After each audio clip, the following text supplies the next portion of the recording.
The New Orleans Pelicans must have done something awful to piss off the basketball gods because it's been an avalanche of injuries so far this season, and it's not stopping anytime soon. We just got breaking news that they've lost Zion Williamson for the foreseeable future. What's going to happen with this team, and what does this mean for them on the trade front? I'm Trevor Lane. This is the Basketball Bulletin. Make sure you subscribe right here to our fast-growing NBA channel. All right, so here's the news coming in from the Pelicans themselves. The New Orleans Pelicans announced that forward Zion Williamson has been diagnosed with a left hamstring strain. Medical imaging taken this morning confirmed the injury. Williamson will be out indefinitely. That's not a good word. Indefinitely. And further updates will be appropriately provided. Now, the level of the strain, the degree of the strain will ultimately determine how long he's going to be out. But when you're seeing a term like indefinitely and then further updates will be provided, usually what you want to hear is reevaluation will occur in a week or 2 weeks or something like that. That's not what the Pelicans are saying here. And so that may be cause for concern. But Zion Williamson is not the only guy that's out, but this is a big issue for the Pels. Now, obviously, Zion Williamson is a fantastic player, but how good is he? How important is he to the New Orleans Pelicans? Well, take a look at this. This is the on-off metrics for Zion Williamson. Look what happened. The Pelicans aren't even good with him right now. Minus 3.6 points per 100 possessions with Zion Williamson on the floor. But look what happens when Zion is off.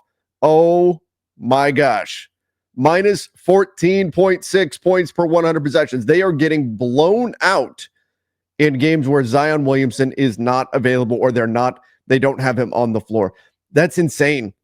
That's absolutely insane, that number. You can see their defense actually gets a little bit better with him. 120 points given up per 100 to 117 per 100. So with Zion Williamson off the floor, their defense gets better, but their offense just craters. Look at this, 116, almost 117 points per 100 possessions. That goes all the way down to 102 when Zion Williamson can't play. So the Pelicans, clearly they're in big trouble. But again, it's not just Zion. Look at this. Look at the lineup that the Pelicans ran out there in last night's game. You can check out the score here. They got blown out by the Orlando Magic.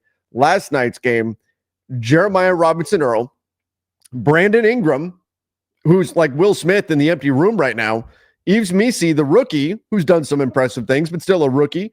Jose Alvarado had to play 35 minutes for them. Brandon Boston Jr. That's the lineup for the Pelicans right now. Why? Because DeJounte Murray's got a broken hand. CJ McCollum's got an adductor issue. Herb Jones is dealing with a shoulder issue.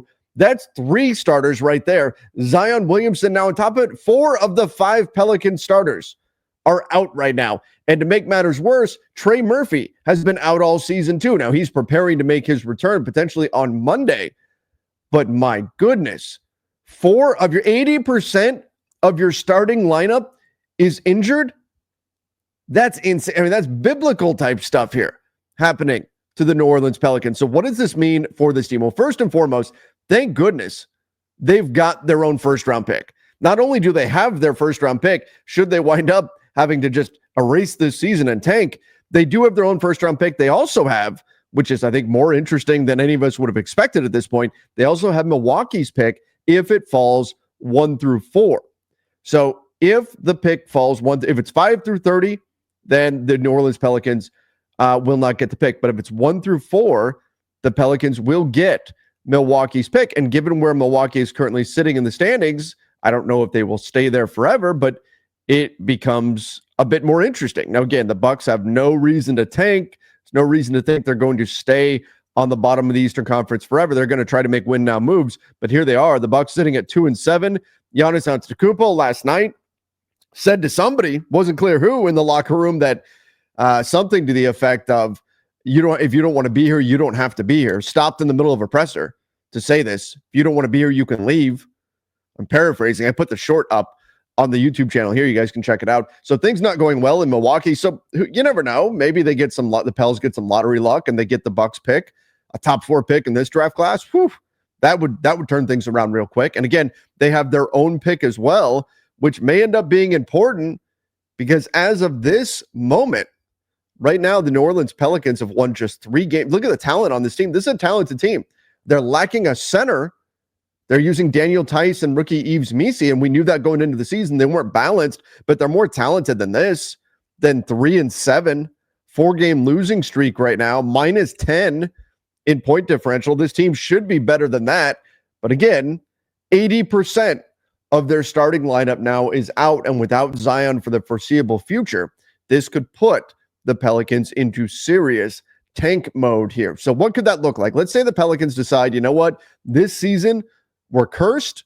You look at the Western Conference. Let's go back to that real quick. You look at the Western Conference, and we talked about this heading into the season, that in the West, you had 12 teams, maybe 13, that were legit playoff teams. Legit playoff teams. Like, there's a decent chance. Look at this. The Sacramento Kings are 5-4, and they're the 11th seed in the West. That's the Western Conference. They're 5-4, and they're the 11th seed. You go look at the East. Look at the East. Look at this. Look at this. The 4 seed is below 500. The 4 seed right now in the Eastern Conference is below 500. The Knicks are 500. They're 4-4, and they're the 3 seed in the Eastern Conference. The East has some power at the top. Oh boy, Cleveland Cavaliers. Whew, they've looked great, but nothing like the West. So we talked about the West, that while it looks insanely deep, and it is insanely deep, somebody was going to have their season erased due to injury. Last season, it was Memphis. This season, right now, it's looking like it's the Pelicans. Zion Williamson is out for the foreseeable future. CJ McCollum is out. Herb Jones is out. Trey Murphy has been out. Brandon Ingram has not been a model of health either, and he's a guy that you're very reliant upon right now. So what if the Pelicans decide, you know what, we've got our pick. It's a loaded draft class. Maybe we'll get lucky with the Bucks pick too. What if we just pull the plug? What if we just say, you know what? In the Western Conference, it's a crazy uphill battle to get into the mix. And I'm not saying they're here right now, but if this continues to the, say, 20-game mark, 25-game mark, do they just consider, you know what? Maybe this is a lost season. Maybe we take a step back this season, and then we hope to capture the flag in the draft lottery. Of course, I'm talking about Cooper Flag. So what does that look like? Well, Brandon Ingram, gone. Brandon Ingram. And I think regardless of what the Pelicans do in terms of their wins and losses, as long as they are determined not to be the team to pay Brandon Ingram his next contract, which I have no problem with that. I have no problem with that. Under the new CBA, you can't pay third-tier guys. You can't pay the third best player on a good team like they're a top 1 or 2 player. You can't give him a max, and that's what Brandon Ingram wants. So Brandon Ingram, gone by the trade deadline. You find a move on from him, get what value you can in return, preferably future draft capital, so you can build something on the fly. CJ McCollum, I don't know if anybody's going to take him. $30 million on the cap next year. But if you can find a taker for CJ McCollum, you absolutely move on from him too. And then you are rebooting the team around Zion, DeJounte Murray, Herb Jones, Trey Murphy. That is now your core. Maybe Yves Missi proves to be part of that. Plus, whatever you're able to get in the draft. If you can get Cooper Flag, great. But there's other interesting talents coming up in this draft class too.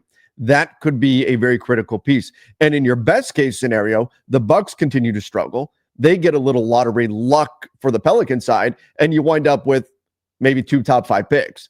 That's your dream scenario, should you go the tank route for New Orleans. So that's what we're looking at right now for the Pels.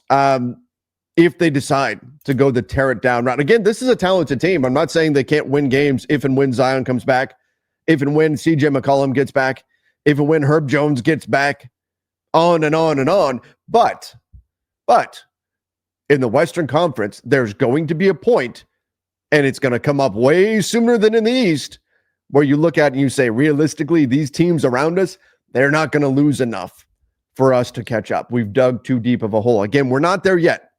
We're not there yet, but it doesn't take long to get to that place in the Western Conference, especially if things don't turn around soon for the New Orleans Pelicans. And once again, Brandon Ingram played 64 games last season, and that was the most he had played since his rookie season. It's not like you can count on him being healthy for the remainder of the season. So tough spot for the Pelicans, but again, if that Bucks pick hits, that improves things quite a bit for them, obviously. And then this is not a bad draft class to have a high pick, and that could turn things around very quickly for them. But we talk about it every year. Somebody falls victim to the injury bug, and right now it seems like that team is the New Orleans Pelicans. You hate seeing it every year. It happens, and you wish that, the injuries got shut off. You wish that there was a way to stop this, because these are great players. Zion is a great player. The NBA is more fun when players like him are out there on the court. So you hate seeing this, but now for the Pelicans, they're going to have to keep a really close eye on things and then maybe make some difficult decisions in the next month or so here, depending on what their schedule and what their record is looking like at that time, as well as what the rest of the West looks like. So everybody, let me know your thoughts in the comments down below. Zion now out indefinitely. The Pelicans fall to pieces whenever he's not on the floor. Is it time already for the Pelicans to consider looking ahead to the summer, to the draft, and perhaps selling off some win-now players if they can on the trade market? Give me your thoughts in the comment section. Don't forget to subscribe right here to the channel. Till next time, everybody. See ya and stay safe.